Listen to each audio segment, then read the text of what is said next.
Hello all of you little demons, Jules here for WhatCulture.com, back again with another not list, aka an episode of These Things Suck, a format where I and my little blood pumper Jeremy take a little tour around the video game industry, look at all of the minutiae that makes us mad, all of the tiny little things that make us sick, and rage about them for your pleasure. And I use the term pleasure pretty loosely there because is it pleasurable to watch a middle-aged, bold Britishman rant and rage about things that make him mad in the video game industry? Well, yeah, I mean, it probably does actually sound pretty good if I wasn't the one having a bloody heart attack all the time. Anyway, let's try and stay calm because today we're talking about microtransactions. And trust me, my friends, there were so many to choose from because at the end of the day, this seems to be the hardest aspect for publishers to do right while also being simultaneously so blatantly obvious it's actually painful. A decent microtransaction should be low cost, something that is not intrusive in the gameplay and does not affect the game at all, purely cosmetic. That is how to do them right. So here is how to do them so wrong.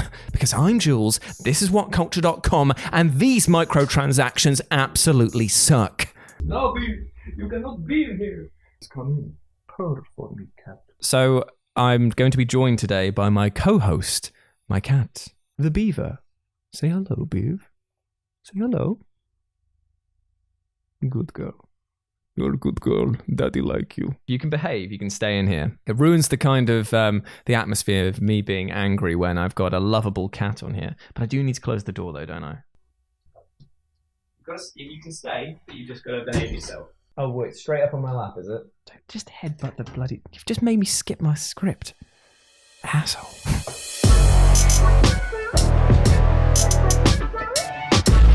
So let it be known, my friends, I fucking hate Metal Gear Survive, like with an absolute passion. It is so ridiculous to... Oh, what are you doing? It is so ridiculous to think that upon its announcement...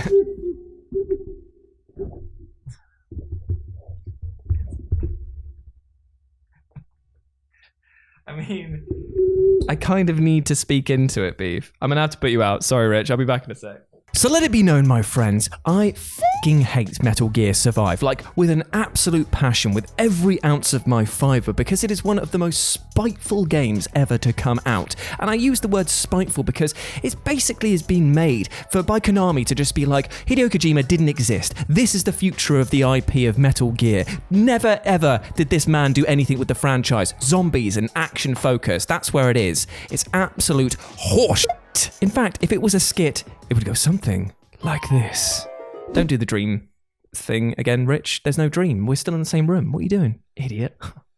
Hey, kiddo, do you like Metal Gear? Oh boy, I sure do. I love the fantastic boss battles, the stealth-focused gameplay, and the over-the-top political narratives. Whoa, hey, whoa, slow down there, because Metal Gear Survive, well, it ain't got none of that shit. No, in its place, we've got zombie action focus. We've got a generic story that's been written by 5-year-olds, and that sounds like dog dick. I'm sorry? That sounds like absolute dog dick. Well, I mean, don't go. I mean, we've got other things like a terrible base building mechanic and an AI that makes Navi look like Gandhi by comparison. He's gone. Happy birthday to me. No, Beef. Come on now. You can't come in. And to be fair, it was the microtransactions of this terrible game that are actually the worst thing about this, as not only did Konami have the absolute bloody melons to charge for this game in the first place, but it then decided that it was a good idea to throw the last bit of goodwill the series had going for it by actually asking for extra money for a goddamn save slot. You could barely get me to play through this game once, you utter dick, and now you're trying to charge me for another run? I would rather take the cash, convert it to pennies, put it in a sock, and beat a child to death in front of you, Konami, than actually do that. Boo, the crowd hates that. Boo. However, at least, and I can't believe that I'm paying Metal Gear Survive a pseudo compliment with this, at least it had the decency to actually keep its microtransactions front and center. It displayed proudly what it wanted you to buy and didn't add them in after a post-release window, much like Crash Team Racing Refueled did. I genuinely hate bagging on this game, as to be honest, I've got no issue with the gameplay itself, and my anger isn't actually directed at Beanox for this one, but rather at Activision, who basically made them betray their entire PR division by making them add in microtransactions after launch. In fact, you know what? It is time for my soapbox, Rich, and pass me that glass of sodium chloride, because it is time to get goddamn salty. So this actually is much more important than it first might appear, because adding in microtransactions after the review period and after your PR department had explicitly stated that there would be no microtransactions in this game is an utterly scummy move, as any praise that had been leveled at the title now simply can't be applied. We, for example, at WhatCulture, we got a vanilla version of the game that didn't have this in, and we reviewed it pretty positively. Had the microtransactions been in there at launch in the game that we had played, then it would have affected the score negatively, as I, for example, would not want to have supported a game that offers microtransactions when it's a game that is clearly aimed at younger children. They totally changed the entire balance of the game as well by adding this in, because now it became a much more of a grind fest to get those Wumpa coins that they said, oh, you can use this to earn everything in game. But it was much easier for you to use the microtransactions. If that had been in the game, in the vanilla thing, then they definitely would have sold less copies. But they lied, and that is inexcusable. It's just incredibly dishonest, and it affects the relationship between reviewers and publishers, and just because this might not be something that you personally buy into, it doesn't mean that we should ignore this and allow this type of thing to happen, because it is a slippery slope. I mean, think about it. Where does it end? You could buy a game for, I don't know, like $60 or whatever the going rate is nowadays, and then over the course of a year with this games as service model that they keep trying to push, they could rip the entire contents out, repackage it as something else, and suddenly you've paid £60 to support something that didn't reflect what you originally purchased. New media like this seems to be the only way that this happens, that you buy something and can't even say in a year's time that it's the same thing you bought. That's mad. And it's not like it's the only game as well that's been doing it. I mean, Borderlands 3 and Call of Duty have also tried this tactic, and it's like trying to sell me wet bread. I'm not a duck, I don't like it, and I ain't gonna spend any goddamn money on it either. But do you know what's worse than having a video game that adds in microtransactions post-launch?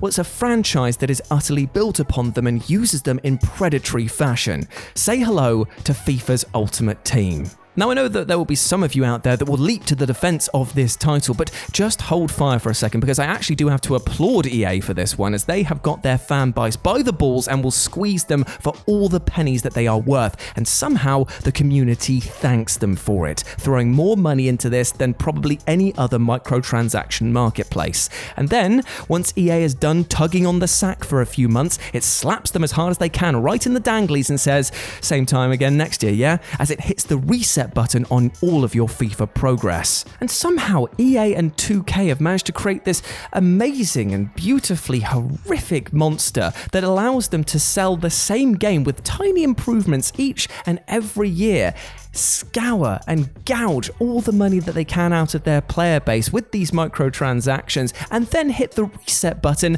making you do the entire thing again. It makes no sense when you say it out loud, does it?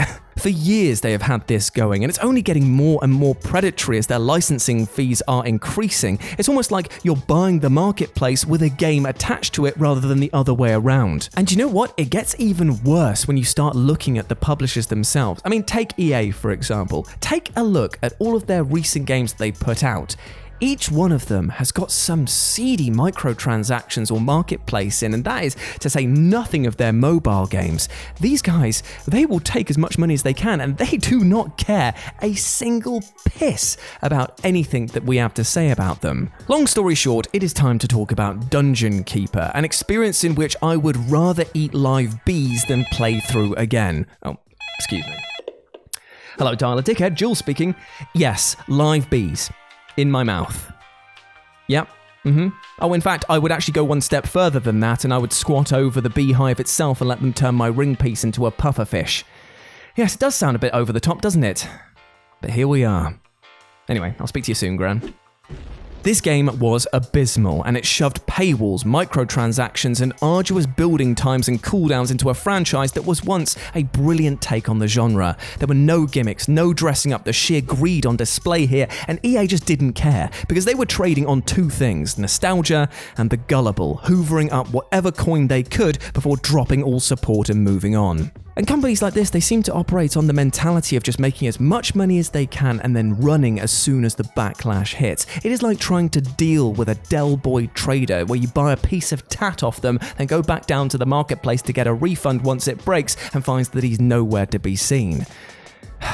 So disappointing. However, if you want to get gross, then let's get gross, brother, as Capcom, well, they've not exactly kept their hands clean when it came to DLC over the years, and there is no worse example than the cheek of them asking players to pay for the goddamn ending of Azura's Wrath. Yes, that's right, they had the utter gall to say to you, hey, you've completed the game, now go through and get all of these secret bits to unlock the real ending, and then a few weeks later just went, actually, that real ending that we said before, that wasn't the real ending, come on, did that look like the real ending to you? No, we've got the real ending here, but you're gonna have to pay for it.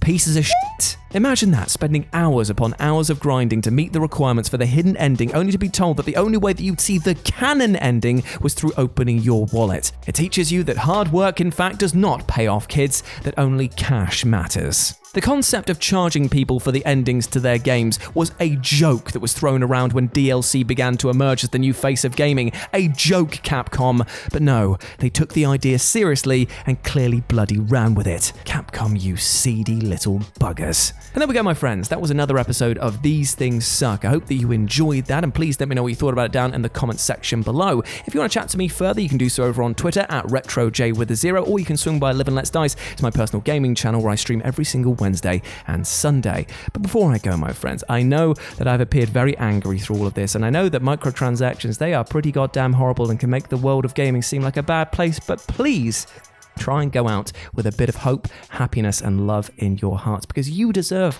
love, happiness, and success, my friends. We can all get angry like this, but it is not a nice emotion to hold on to. So try and find that inner peace. Try and build bridges instead of burning them. Try and use forgiveness and love as your weapons in the world. And trust me, you'll get much further in the long run. I wish nothing but the best for you, my friends. Now go out there and absolutely smash it. As always, I've been Jules. You have been awesome. Never forget that. And I'll speak to you soon. Peace.